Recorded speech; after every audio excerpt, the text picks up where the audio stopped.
We had a blast during the SHOT Show 2020 Industry Day at the range, and I put together a little play-by-play video of the things that we took a look at during that event.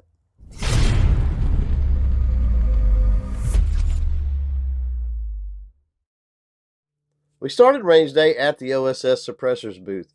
Notice how I'm shooting the rifle sideways here. This is because they wanted to demonstrate how their suppressors eliminate gas blowback. While we were there, we also checked out a rimfire suppressor that is rated to suppress the 5.7 caliber. Both suppressors performed as promised.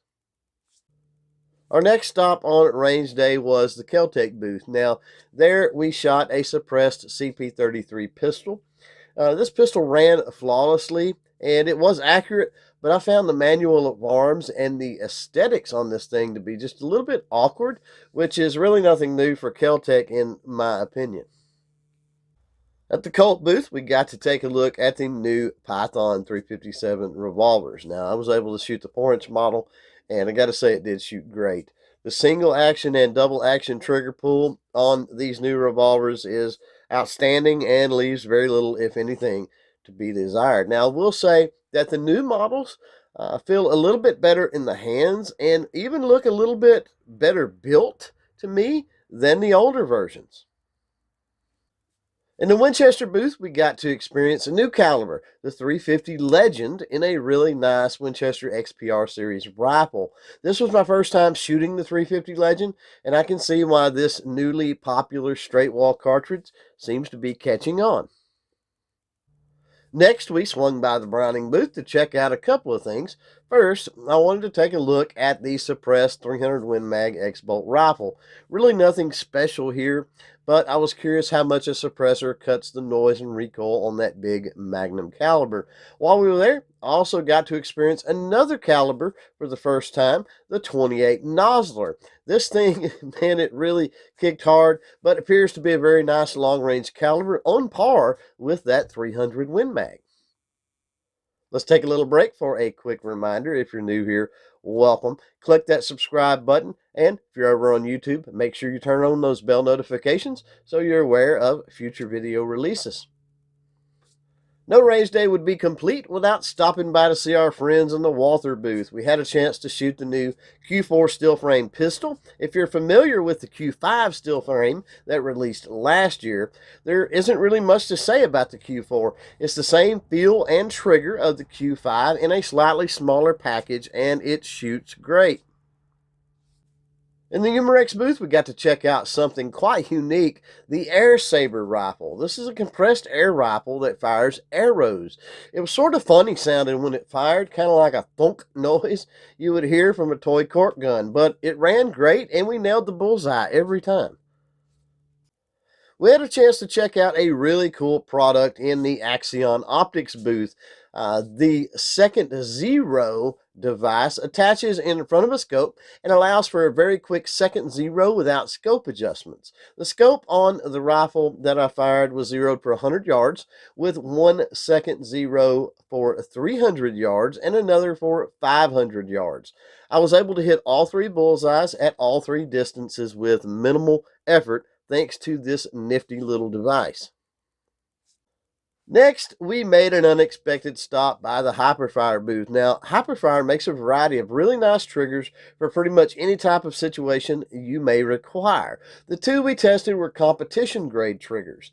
Surprisingly, I liked the second trigger I tried best, even though it was not the top of the line competition model. It just felt better for my style of shooting. In the Chris booth, we took a look at the new 22 long rifle version of the Vector. While this was not super impressive as a 22 rifle, the manual of arms and feel of the Vector design made it a cool little rifle. And at a price point of about 1/3 of the centerfire models, well, that makes it attractive too. We obviously could not leave the Chris booth without doing a little full auto with a 9mm Vector, which is always a blast.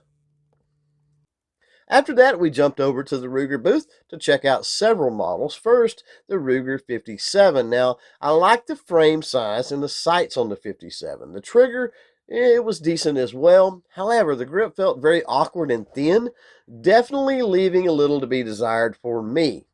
While we were there, I finally had a chance to play with one of the Ruger Wrangler single action 22 revolvers.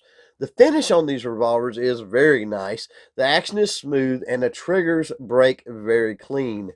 Finally, while we were there in the Ruger booth, we took a look at the new LCP2 pistol in 22 long rifle. For a pocket pistol, it seemed to do all right, but I was not super impressed with it overall. At the Buck Knives booth, we were able to have a little fun. They always have their booths set up so that we can make fools of ourselves trying to throw knives and hatchets. Thankfully, I was able to at least stick one of the knives onto the target. Our next stop was the Christiansen Arms booth. Their little MPR series rifle was pretty sweet with a slim, short profile and a folding stock. This rifle is super nice for those limited on space. The trigger was great, the action was smooth, and it performed exactly as you would expect from a rifle built by Christiansen. Before we finish up our range day experiences, I would like to encourage you to use the comments below and let us know if there's anything that we looked at during this range day trip that you yourself are interested in. We had some fun in the Bishop booth as I was finally able to experience their lever action 458 SOCOM rifle. This is a super cool rifle, helped out tremendously by that hard hitting round. While we were in their booth, I also wanted to try out their 475 Bishop short magnum rifle as well. Wow, this thing was a beast. Definitely a hard hitter and has a pretty good range. Both of these rifles performed well considering the number of rounds that were put through them before we got to the booth. And finally, we ended our range day at the Glock booth checking out the new 22 long rifle G44 pistol. The trigger on the G44 is not phenomenal, but it is still on par with pretty much any other stock Glock pistol. Despite the super light weight of the G44, we found that muzzle flip was minimal, and we were able to transition and get back on target very quickly. So there's the full play-by-play for our SHOT Show 2020 Industry Day at the range. Hopefully something in this video piqued further interest for you. Thanks for hanging out. Thanks for watching. Until next time, don't forget to chain fire freedom.